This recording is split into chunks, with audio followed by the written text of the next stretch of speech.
I was there, not physically perhaps, but my mind lives in those shadowed, concrete tombs beneath Berlin.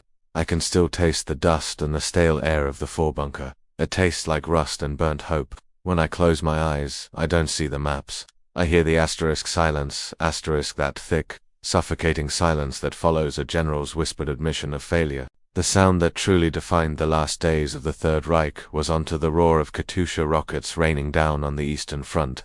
It was the soft, almost polite cough of a field marshal trying to choose his words, knowing a single misstep meant a bullet in the neck.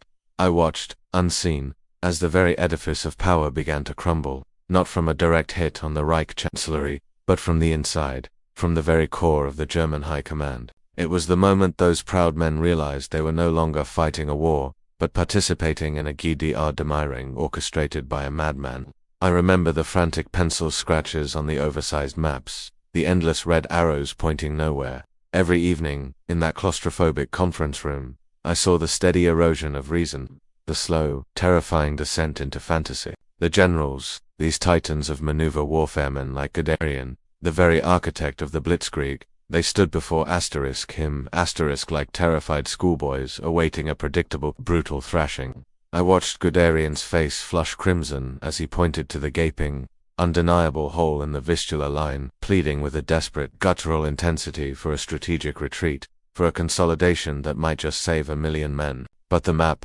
our shared military reality, had been replaced by the Führer's sheer, blinding hallucination. I heard the sharp, high-pitched retort, a venomous hiss that chilled the stale air. The German soldier does not retreat. The German soldier stands and dies .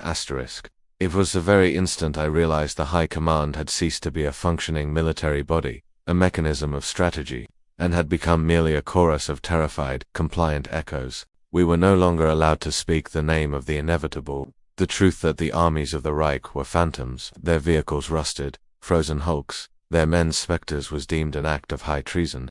I saw the generals, one by one, withdraw into themselves, their shoulders slumping almost imperceptibly as they folded their military pride. They had spent their lives studying Clausewitz, yet they were defeated by a will that scorned logic, a madness that fed on their own ingrained obedience. Their eyes, when they dared to meet mine across the table, held a terrible, mute, existential question. How do we disobey the God who created us? I felt the terrible weight of their dilemma. The impossible knot of the soldier's oath, twisted by a tyrant's delusion. The daily ritual of the briefing became less about strategy and more about theater stage play of delusion.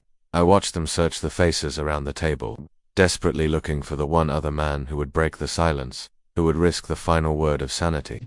But the fear was a physical presence in that room, thick as the cigarette smoke, pressing down on every breath. The silence was paid for in lives. Every non-existent division they plotted on the map meant another 50,000 actual German men lost to the Russian winter, to the ceaseless, grinding horror of the Soviet advance. I felt the cold, not just the temperature of the subterranean bunker, but the cold, paralyzing dread that comes from realizing the structure built on honor and discipline was now just a shell protecting pure, nihilistic chaos. The failure was not merely military, it was a profound human failure of courage. The true moment of defeat, the day the High Command finally admitted the war was irretrievably lost, wasn't broadcast to the waiting world. It happened in a discreet office, somewhere away from the constant, thrumming hysteria of the inner circle. I watched General Jodl, his massive shoulders slumped beneath the weight of years and failures, signing an order for an army that, by all intelligence reports, no longer existed to relieve a city that was already burning ash. It was a formal lie, written on official parchment, delivered to a dead recipient. It was then I saw the quiet, devastating dignity of the professional soldier realizing his duty to the state was now at war with his duty to the people he was sworn to protect. I felt the shame radiating from him, the deep, abiding shame of having served the monster for too long, of having empowered the delusion until it consumed everything. I saw the cold, brutal calculation in their exhausted eyes. The war was lost, and now the desperate, final fight was for their own souls, or for the few million German civilians trapped beneath the debris of the Reich. I was there when the whispers began to circulate. Hushed plans passed under the guise of technical directives. We must not only lose the war, we must survive the Führer.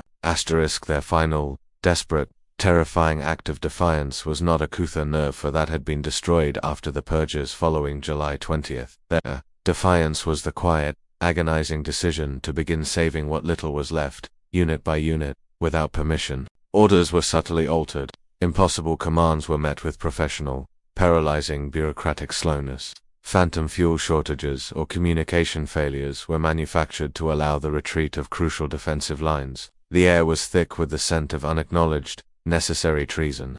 They had crossed the Rubicon of loyalty, not with fanfare, not with a dramatic declaration, but with a simple, world-weary sigh of resignation, a final commitment to the principle of life over mad honor. And then, the quiet.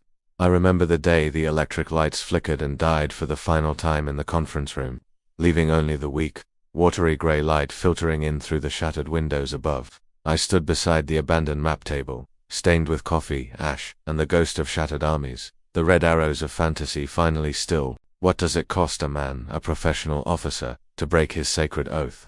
What does it cost a general to admit that the great war he won on paper was a moral and material slaughter in the field?